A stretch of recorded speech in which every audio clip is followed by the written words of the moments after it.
How's everyone doing? So while I'm stuck inside, I'm still waiting on a lot of physical books to get here. Once those comics finally arrive, I'll be wanting to review those, but till then, I'm going into the territory of webcomics. Now, you know I'm not the biggest fan of webcomics, mainly because of the one-panel scrolling format that so many people copy for some reason. But there are webcomics that catch my attention that I think are really good or very visually pleasing, or there's just something about them that I just really like. So today I want to review a webcomic from the creator James Harvey. I don't know if any of you have seen his website or seen his work on Instagram. He uploads comics monthly on his website stopjamesharvey.com. Pretty impressive to dedicate uploading a new comic every month. From what I understand, all of these stories are written beforehand and then he draws them into a comic and then uploads it on the website. And the comic of his that I will be reviewing or focusing on is Masterplasty. Now this comic, Masterplasty, kind of pokes fun at the idea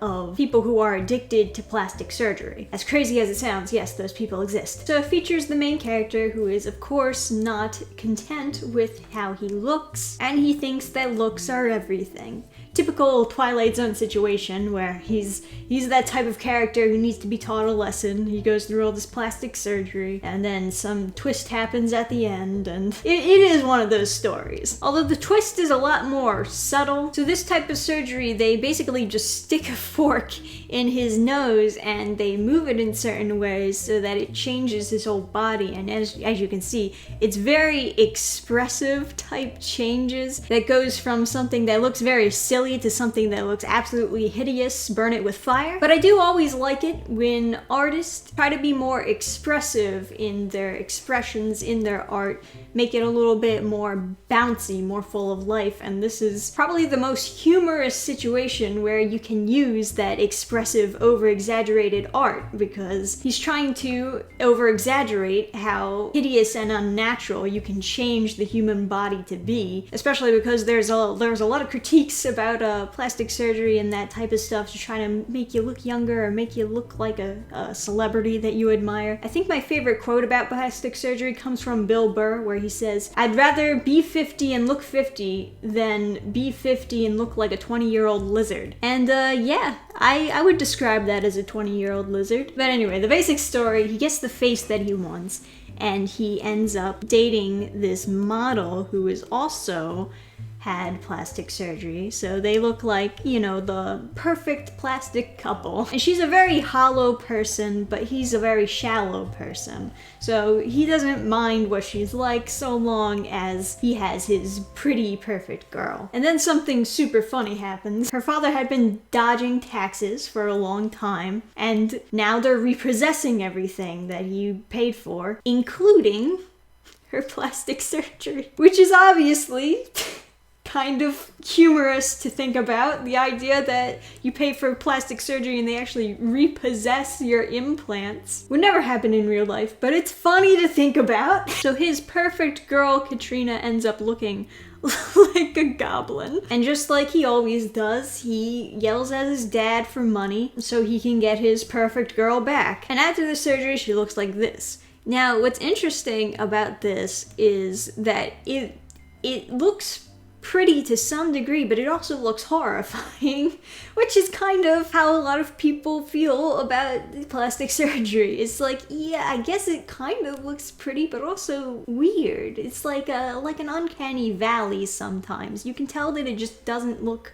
quite right. It doesn't look quite natural. And the artist is pretty good at capturing that. Like, you see, she has the pretty eyes and the big luscious hair and thin proportions, but she also has these really long fingers, big hands despite her forearms being extremely skinny and kind of squiggly looking. And then when we get a close-up of her over here, we can see that her nose is so small that it's actually kind of stretching out on the skin. She's got these weird eyes, super big unnatural lips and big teeth, and it kind of gives you that feeling of uncanny valley, like, ooh, that doesn't really look quite right. Now the twist comes that right after when he gets his dad to pay for her surgery and make her look all pretty again, she ends up leaving him. And yet again, how he deals with this is believing that he's not good enough, so he needs an even prettier face, so he needs more Masterplasty. And of course, there's only so much he can do until there's just no more money left, and it just sticks to this kind of derpy face, which is basically the same face that he started with. And it kinda ends with him looking upset, and we see that there's a girl looking his way, you know, possible romance in the future, but he's not really paying attention, and maybe that's just because he still feels like he's not good enough. Even though his life is fine, he still has this insecurity. So it kind of ends open-ended there. Not a very solid conclusion, but it gives the audience an opportunity to kind of decide what happened to him next. Does he go out with the girl who was looking his way, or does he just stay forever alone because he's too insecure? Now, like I said, I really like the expressiveness of this comic and the art, especially the coloring style. They have like these really bright, somewhat faded colors. You got a nice classic comic texture, and I really think that all of James Harvey's comics look very visually pleasing, which is good because the main reason why I pick up a comic is if I really like the art, or if the art is very stunning, and that's basically what turned me on to checking out his comics. I think the most irritating part about reading his comics, though, is because you'll very frequently get these types of blurbs over here,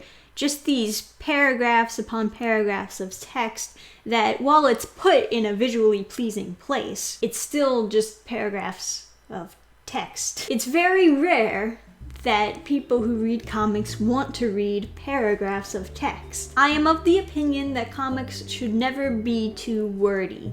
If you can take words out, take them out. The majority of comic books should try to tell the story with just the visuals. Obviously, dialogue is important. It's important to know what kind of characters we're dealing with. But most of the time, I just don't feel like narration is that important. At least 80% of the time, you don't need narration. That is of my personal opinion. But I do see this very common with people who write stories and then try to draw them out after it's written. People who consider themselves writers first and artists secondary. They'll typically not really know how to translate these large amounts of text that they've written on a page into a comic. They don't know which text to put in, which to leave out. I remember a long time ago, Adam was writing this chapter for a comic that I was doing, and he gave me like pages upon pages of narration of the character, and I was just saying, hey, this is a lot of narration. I'm gonna need to cut this down for the comic. I can't have this many narration boxes. It'll take up more of the page than the art will, and you know, there's a lot of things that we can show through art that we don't really need to explain through narration. I think it's harder for people who write novels to get into the habit of show don't tell, because they work more off of their imagination and describing their imagination rather than visually showing their imagination. And if there is something that you do have to write out, that you do have to narrate, I think it's an important skill to learn how to chop down sentences to make them as short as possible, just so it doesn't seem intimidating by having a lot of text. Especially when it's all clumped together. It can be pretty intimidating when you're reading a comic and you're like, uh-oh, there's this huge block of text taking up 90% of the page. What is this, Hunter x Hunter? And I didn't mean to go off on a tangent talking about this. I don't think that Masterplasty in general has this problem nearly as bad as maybe other comics do, but it's just a trend that I've noticed on other James Harvey comics, that he'll have a lot of paragraphs in a lot of sections of the comic, where I think it could either be shortened or taken out entirely in some areas. But anyway, that is my review on Masterplasty. I enjoy James Harvey's art, and I think it's impressive to try to do a new comic on your website every month. My main concern, just narration. Comics are more fun with less of it. That's my hot take for the day. But if you guys have read some of James Harvey's comics, or if you've read Masterplasty, let me know what you think down below in the comments section. That's what it's for. Thank you guys for watching, and I'll see you next time. Bye! Program restart.